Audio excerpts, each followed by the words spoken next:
So you're just back from the day job. I started my day job today as well, and No way. we're keeping the lights on. Yeah, And you're just getting comfortable not working. bro, it was nice. I'm not gonna lie, it was really fucking nice. There's something about that. Some people really can thrive on it. Other people need like a schedule handed to them, but man, I found the perfect schedule for me, bro. Like Was not working. yeah, that was a perfect schedule. It was staying up. I didn't know I was such a night owl. Most people know me as like the morning guy because I'm always posting about getting up at Exactly. It's 30. like be riding by 4:45 a.m. or else you're dead. Yeah, yeah, exactly. But the only reason why I do that is because I'm forced to, because otherwise I don't like when I'm on a day job schedule, I don't have any other time to write. But when all of it's my free time, like, bro, I was staying up till 2, 3 a.m., getting up at like 10 a.m., still writing and being efficient, but like it was on my own schedule, which I liked. Fair enough. All right, so things are going to change now. Yeah, How we'll do be back at you 4:30. Script writing? into this new one? Yeah. Yeah, good, bro. I was just sharing with you before the pod. This is crazy how this happened. Like there's one script that I've been working on for like a year and a half, 2 years. It's probably gone through like 10, 15 revisions at this point. And I'm really happy with the place that one's at. But this one that I've written in And literally, by the way, what are you going to do with that one? What's the plan with that? well, I've got this attachment, which I'm really excited about.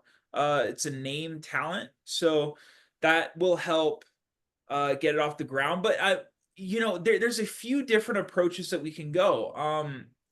I'm talking to Crypt TV right now about potentially serializing that to get some fire on it before the feature, um, as like a series of short films. Big fan of Crypt TV, have been for a while. They're a big horror shorts channel, and so we're talking about potentially developing something there. But in the meantime, I've got this script that I just wrote in 2 weeks that I can make for very cheap.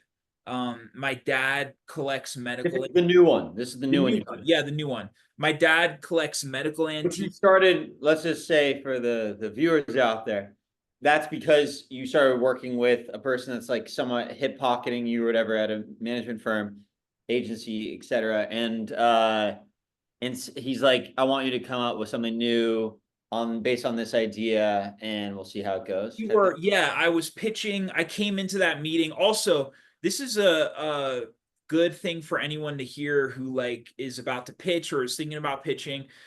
Whenever you're in a meeting like that, even if you've been working on one thing for so long and you really feel strongly about this one idea, come with a bunch of ideas because Mike Flanagan, big horror director, he went into his meeting with, now he's like the co-head of this production company because he's killed it for them.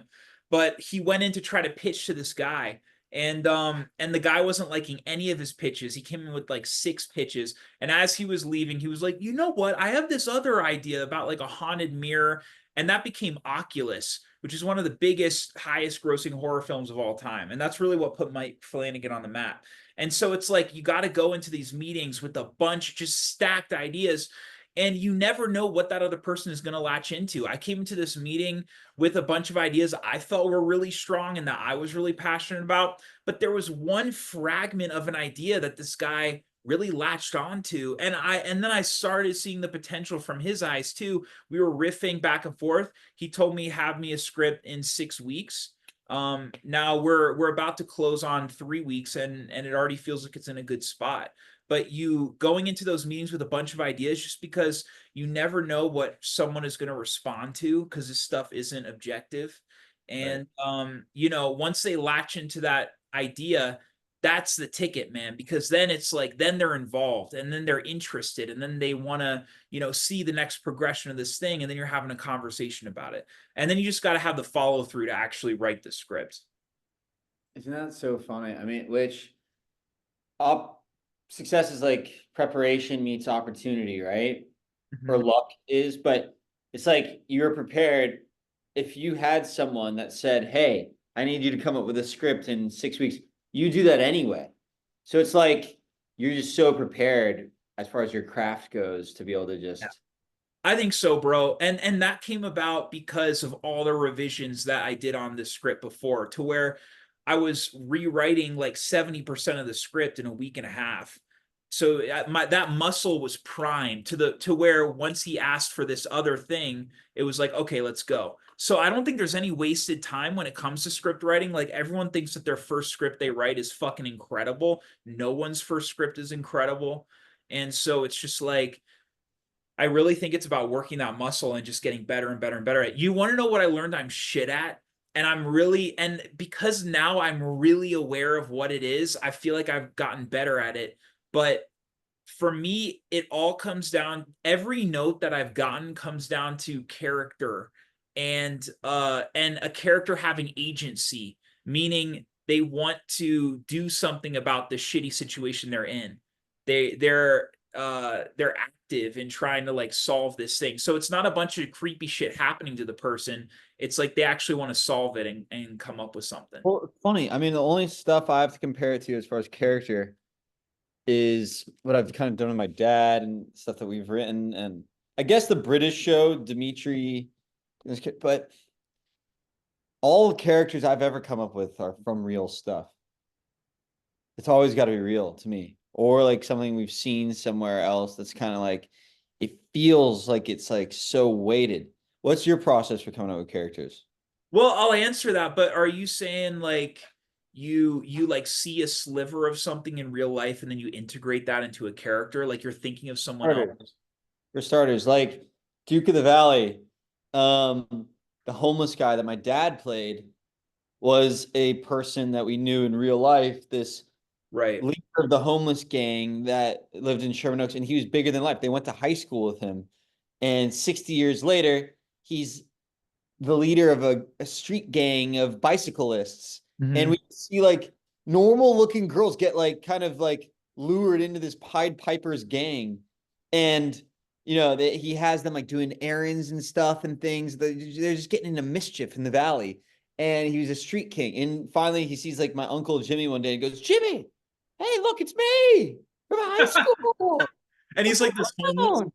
What? and he's like this homeless guy. Yeah, he's homeless. It's out of It's Always Sunny in Philadelphia. But he goes, oh, hey, we should do something sometime. And Jimmy's like, yeah, okay. And he's like, let me get your number. He's like, I don't have my phone, but and we incorporated that in the show, and it's my favorite thing ever, man. And my dad played it. It's a bet green bar. My dad plays it kind of like he's like the most excited homeless person ever. Like, I'm doing all right. I remember that part. I remember that. Yeah. Oh my gosh, it's so funny. So that, for instance, yeah, it's a comedy, but I think great characters come from things that you're like, they're great characters in real life. Like you're like, oh, I got to put that. Right. Right. Or like I mean, all of the people came from real stuff for Duke of the Valley. And Everyone. yeah, everyone. The guy Tai Fong, the little guy, he was a guy in my dad's poker game Mhm. that his name was Tabby and he was Thai. And he was always happy go lucky. Oh, life is short. Have a good time. He was always like drinking a glass of white wine. And so he was a good, interesting character. Yeah. So we put that in. Uh Caitlyn Jenner kind of speaks for itself. You're like, where I could pretty much put her in any situation and it's hilarious. Totally. Uh Eileen's character, she played a has-been movie star that's now washed up living in a valley apartment building trying to be young. And we've seen that 100 times. It's just, and then me, I came from my real stuff, but we made it even cornier and more endearing. He's working at a used car dealership, wants to Uh-huh. be an actor. So I just think, or like pretty much Seinfeld always comes from situations where like they're in it happened in real life or he saw it in the news or something and he's thinking, what if I acted on my thoughts there, you Mm. know Mm. what if? And so horror, I would expect, is the same type of thing of like, what if that really bad thing happened rather than people acting rational and like it going well. Yeah, I think you're right. And Yeah, and I think that's the line of thinking that I have to integrate more of, like, how would someone naturally respond to like this situation? And also, like you're saying, pulling from real life stuff to kind of flesh out those characters. For me, and I'm full of shit too, because I'll watch a movie and the reason why I'm hooked in, because I'm a fucking audience member, and this is how Oh, every audience thinks, is because I care about the character. And so I'm full of shit in the sense of like, when I'm writing, I'm like, oh fuck it, like who gives a shit? Like I'm so focused on the horror of it and the suspense of it. But if you don't give a fuck about the character, or the character isn't doing anything about their situation, you're gonna be like why does it matter? Why do you care? You know, it's not, it uh, doesn't hit, it's not as effective. I So mean, look, I think most stuff that's out there is horrible. And you every now and say that again, a lot, which is true, yeah, but I'm and going for like, the gold standard, bro. I want the top of the line. there's nothing else because it's, yeah, it's such a hard business that I think you got to go for the gold. And um, I think every now and again, there's like a horror thing that comes around or whatever. And it's like, the characters are in, like, even Signs. I saw Signs on TV recently, and like that is by no means perfect. Like people make fun of that movie, but it was kind of different. The guy's a priest. He's dealing with his like sins and his errors of his ways, and he's Mel Gibson.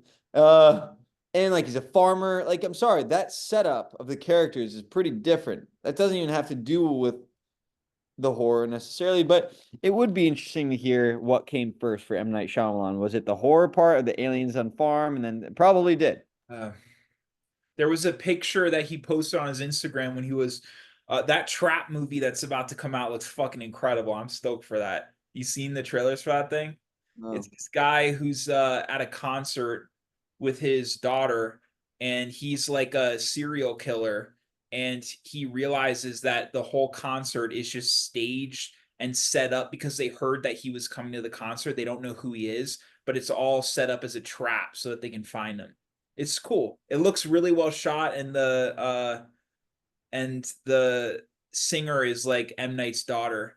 Um, but anyway, uh, You out bro, there? he was on a press tour, and he posted a picture of a fan who had like a giant poster of that alien moment in Signs, like the really creepy alien, and he's like, "Thanks for fucking up my childhood," Yeah. which is everyone's goal. I've never seen Signs. Oh, now you tell me. No, It was pretty eerie. Yeah, dude. So I mean, I just think if it's a horror movie, it can't just be a horror movie. If it's a if it's a a love story, it can't just be a corny love story. I just don't like. It's not as interesting to me to write characters, but at the same time, the reason why you would respond to a piece of material, I mean, like I want to give you the benefit of the doubt on that, like you would actually like look at the situation and the whole thing in of itself.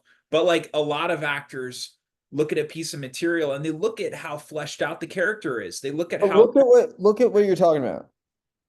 All the stuff when they say fleshed out characters, I think is bullshit. I've sat in those meetings when people talk about three-dimensionality of characters and stuff. It's not interesting to me. I don't give a shit about character development. I hate character development in TV shows. like, what do you mean over exposition, or what do you mean by character development? What I mean is that for these 8-hour TV shows, they'll have an entire first episode that's the backstory of this fucking Oh character that yeah. it Fuck. doesn't deserve to be developed. No, and also that's a really lazy way of fleshing out a character. Like you can flesh out a character by like a nuance, by like a way that someone responds to like a certain Good thing. point. But wait, I'm not finished. Yeah. A lot of times they don't have our attention enough on the character to give us the backstory or to really have us sit with them. I don't think there's a reason to even tell the story in the beginning to begin with. So compare that to World War Z with Brad Pitt's character and stuff. Talk about a horror movie. Some pretty crazy shit happened. And out of that, you see why we're seeing this event through this one character. It's Hmm. because this one character has a much different set of expertise than all these other people. And Yeah. guess what? It's interesting to watch Yeah. because now you're seeing like, how would this guy act that's different than anyone else Yeah. in a cool way? So that earned our attention. Um, and I think generally, if you're just thinking about character development and going through adding layers, bullshit layers, it's I hate it. I hate it, and I think for good reason. So I see why you're bored of character development. Okay, that's my first point. Secondly, Good point. where you should be coming from is how do I make this story interesting? Horror has proven not to be the tough part for you. That's something that you do week in, week out. You know, maybe it's a crutch at this point. So, what I would get to for you is how do I make these people fascinating to me even without the horror? And guess how you do that? I think it's by you should start writing in your notes interesting things about life, about the news, Right. about situations, and see how to incorporate that into your story. Say, oh, that would be perfect for this. That would be perfect for that. Because you have to, where does good stuff for character come from? To me, it doesn't come from what the new Amazon show, well, you know, on the new Jake Gyllenhaal show on Apple, uh, Innocent Until Proven Guilty, I think it's called, Presumed Innocent. It's like the whole first episode, I'm like, why am I watching these boring characters? Jake Gyllenhaal, he seems a little like too high pitched of a voice. He's soft. He's Is he like doing that? Not to interrupt, but like one thing I love that Jake does is he always like adds like a very specific like take or something. Like in Prisoners, he's like blinking excessively. You know what I'm talking about? really milking it. Yeah, have you seen that movie? It's like No, every frame he's like blinking. freaking out, having Yeah, an aneurysm. I yeah. know. I think he likes to bring the character ticks, which fair enough. But I hadn't really seen him in anything lately, and like it's obviously he's such a big leading man actor, but forgot it's like, oh, he sounds like Donnie Darko, Jake Gyllenhaal, kind of like, you know, and I mean, maybe that was the character though, right? no, Oh, that was just Jake. it would have been completely different if it was played by well, Bradley Cooper for Because I sure. saw him do this, and I don't know why the fuck they did this, but well, of course it's cash cow. But Netflix put out this movie called The Guilty, and it was a complete ripoff of like a Swedish film called The Guilty, and Jake plays the guy. I thought he did a really good job. But anyway, Fair enough. Yeah, I think at least in the first episode, I almost think a little miscast because it'd be kind of if Matt Damon, a young Matt Damon, did it, hmm. he'd naturally kind of be like more pissed and like he's just more convicted. So you think the issue is more the casting than like the writing? I definitely don't think it's the writing, as far as the point I'm just making, for him seeming a little weak. I think Jake Gyllenhaal, he's endearing. It's kind of like sweet, but Yeah. he just doesn't have enough heaviness, I don't think. Hmm. Which he's supposed to have a little bit. But anyway, a lot of these shows, the backstory, not even the backstory, the character, these characters just aren't that insightful, detailed, rich.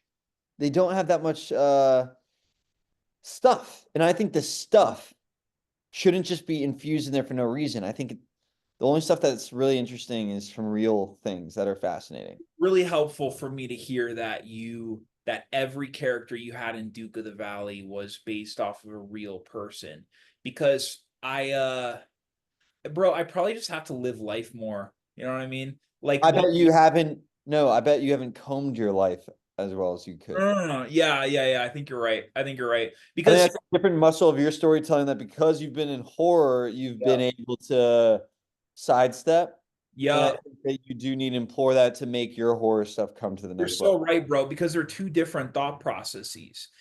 The horror part of it is purely my imagination, bro. It's like 100% in there like that. But the other side of it is like if I'm working on this character shit, yeah, how can I comb through real life shit? I when I'm thinking of these horrifying situations, I'm not combing through real life shit at all. No shit. It's like a complete different switch that's like me and my mind. Like it's fucking weird how it works. I'm really grateful for it, whatever it is, but it is like a different muscle. So I'm gonna start thinking about character in terms of like who do I know from my life that would be good?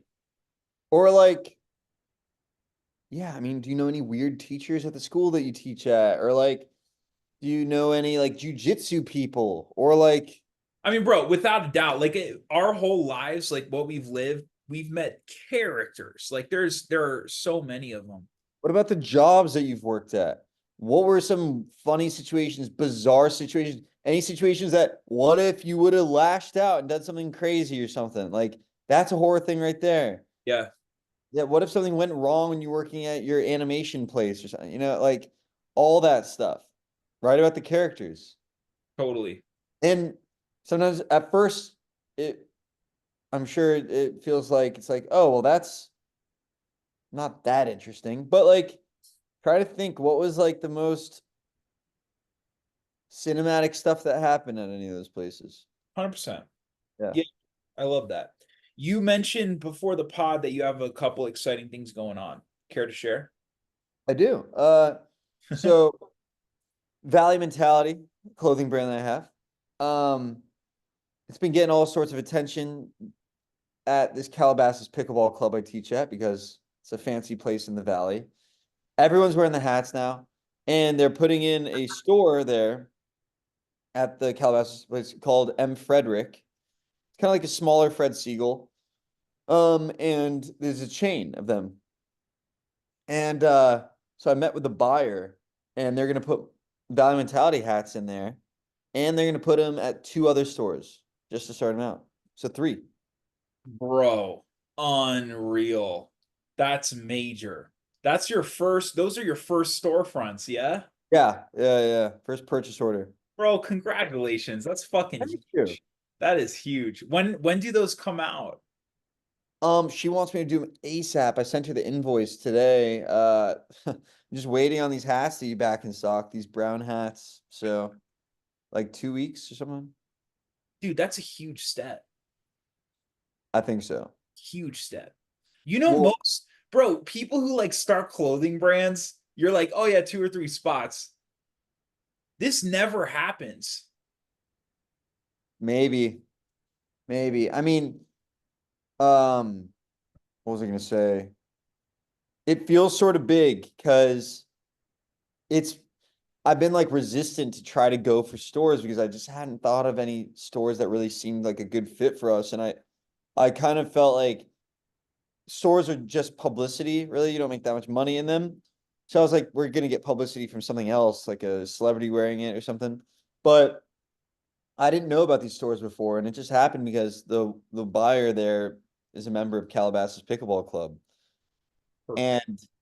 And I know. And it couldn't have been more serendipitous. Like everyone's wearing these hats there now because I did the pop-up. It all came from the guy saying, Duke, you know you can like do value mentality stuff here whenever you want. So I did the pop-up.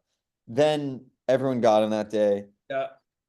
Um, she was so excited, said in front of the owner of the club, she's like, I think these hats are gonna like fly off the shelves. And so she was there at that event where they were selling.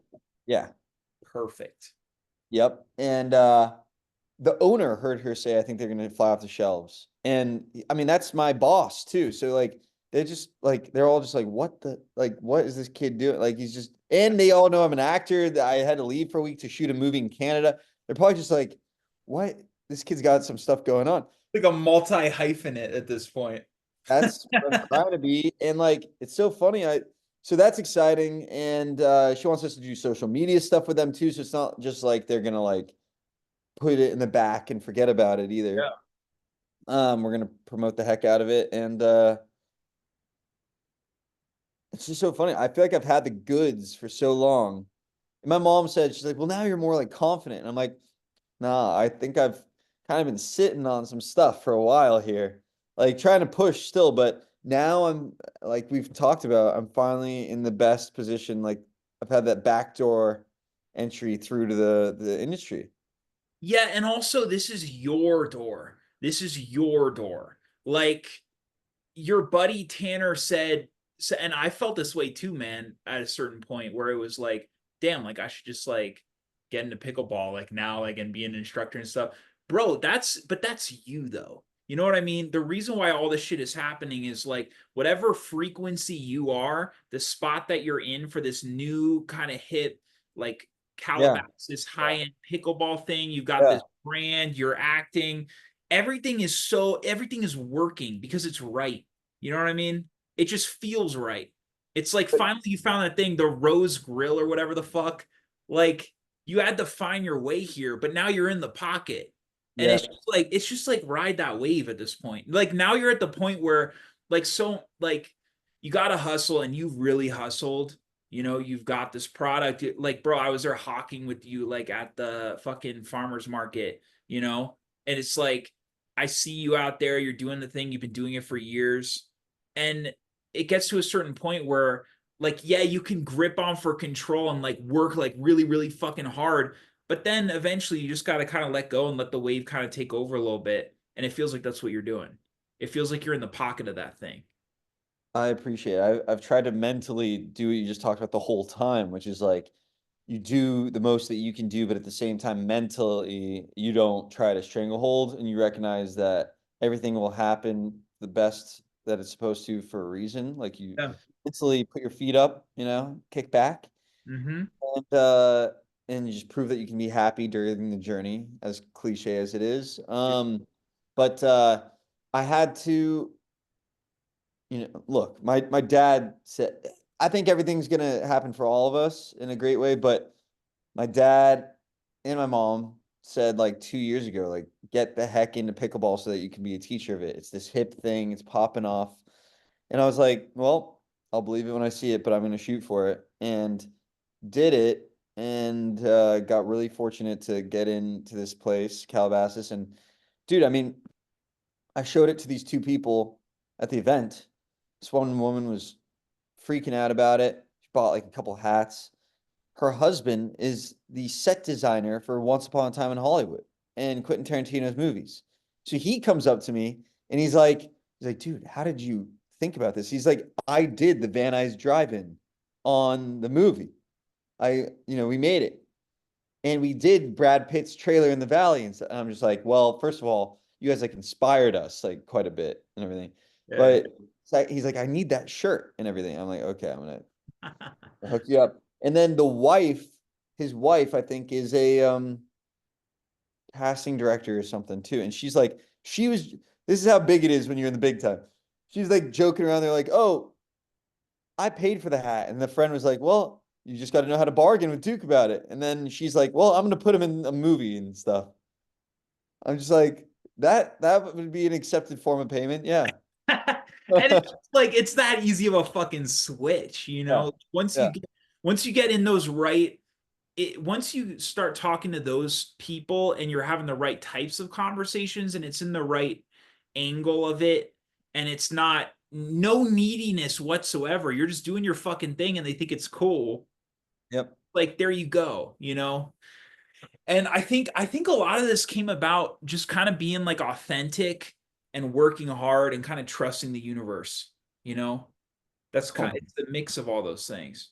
the live, laugh, love, dude. I mean, even now, as it's happening and it's exciting, if nothing else, it's a testament of hope to be, appreciative of, but also to still know that I don't need any of it. It could all be fluff. Um, and just to enjoy it anyway. But you can't grab a hold of any of that stuff. And my dad said the other day, like with all this stuff blowing up and everything, and like, you're just getting a purchase order, but it's like a very on brand thing for us. I think it will do well in these stores, and I think it's a sign of other things. But he's like, well, might be money coming in. What do you think? And just to like joke around. And I was like, well, I definitely have some treats I'd love to spend it on, but at the same time, nothing will be different here. Exactly. More Exactly. money, more problems. It's just Exactly. more bills, and then you compare yourself to other people that are in that 1% or whatever. So Exactly. And it's like, continues. get used to it. Get used to this, bro. And But that's the fucking, go ahead. but but still, it's like it will be nice to have like some maybe more success and know that you Course it can. will, bro. Of course it will be nice. Like, but yeah, having that right perspective about it because it's never the highs are never as high as you think it is. Right, right. Lows are never as low as you think they are. And when you're caught up in the fucking moment and all this shit, I mean, bro, this thing with it feels very the way that things have unfolded, not to take it away from you, but Yeah. like um me with like Crypt TV right now, I've wanted to work with those guys for fucking 5 years. And it changed ownership and we were talking. And I'm finally at the place where I got views and I have a brand now. And it's like just having cool conversations about, oh, how about this? How about this? How about this? And I had this script that was already ready. I got an attachment before, all this stuff, and things just kind of aligned in like a certain way. And there's the part of me, the me like 5 years ago, that's like, holy fucking shit, no fucking way this would like potential for not just one, but like multiple things with these guys, like all this stuff. But bro, it's like once that comes about, then I'm like, well, where's the feature? I Like, know. I you know, know. and then I get the feature on Netflix. Well, it's not theatrical. I know myself, bro. That's literally how I'm gonna be fucking thinking. Yeah. And it's really shitty how that's the reality. But like, I think, yeah, being good with where you're at now, because the feeling about yourself and everything as a whole, that is the thing that doesn't change. So just like, enjoy it. Enjoy it, man. I know. And you know what that first makes me think is like, oh, well, then you better. Well, what about being like feeling, happy and confident all the time? And the truth is, that's the biggest myth in the book when you're a kid, when they tell you like, oh, you got to be happy.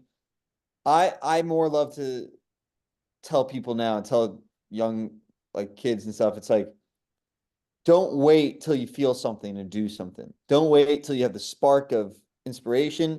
Don't wait till you're happy and confident to go up to the girl or to try out for the team or whatever. Do it anyway. Do it afraid. But then also, it's a verb too. Try to be happy and confident.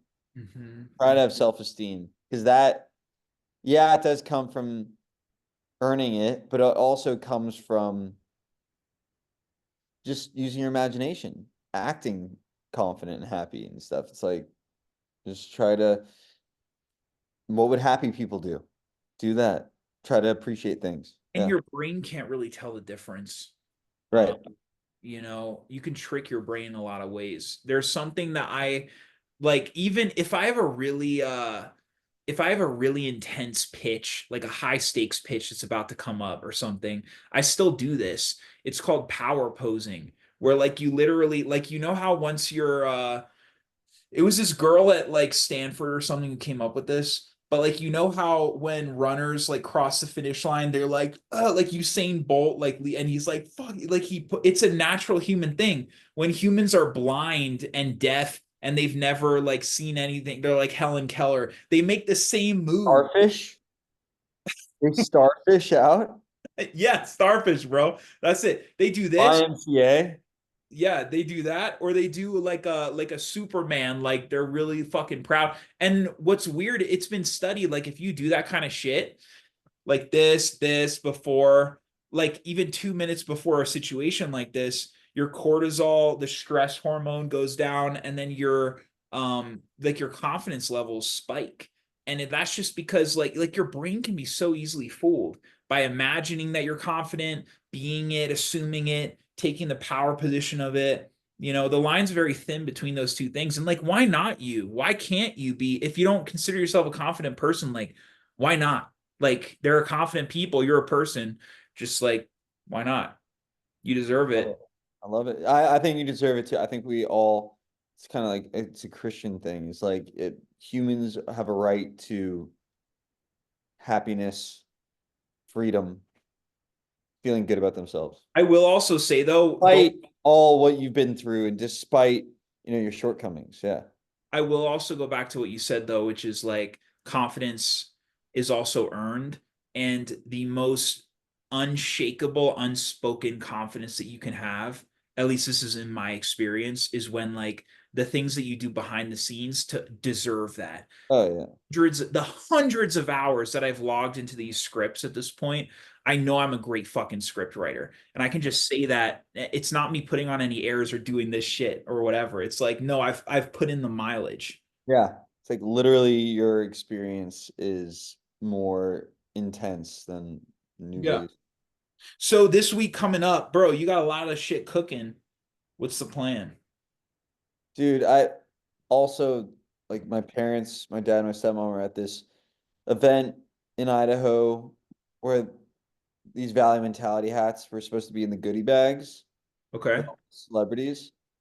And I don't know if the hats got there in time. So now, whatever. But stuff Idaho happens. was random, but okay, that's cool. No, Sun Valley, Idaho, Valley Mentality. Oh, okay. I will take it. Yeah, that works. Right? And it's all good. Glad if they didn't arrive. We've been doing a bunch of photo shoots and stuff. And then on the acting front, nothing to report, but it's all good. Fuck yeah. You think you're gonna write anytime soon, or is that kind of back burner at this point? Definitely back burner. Cool.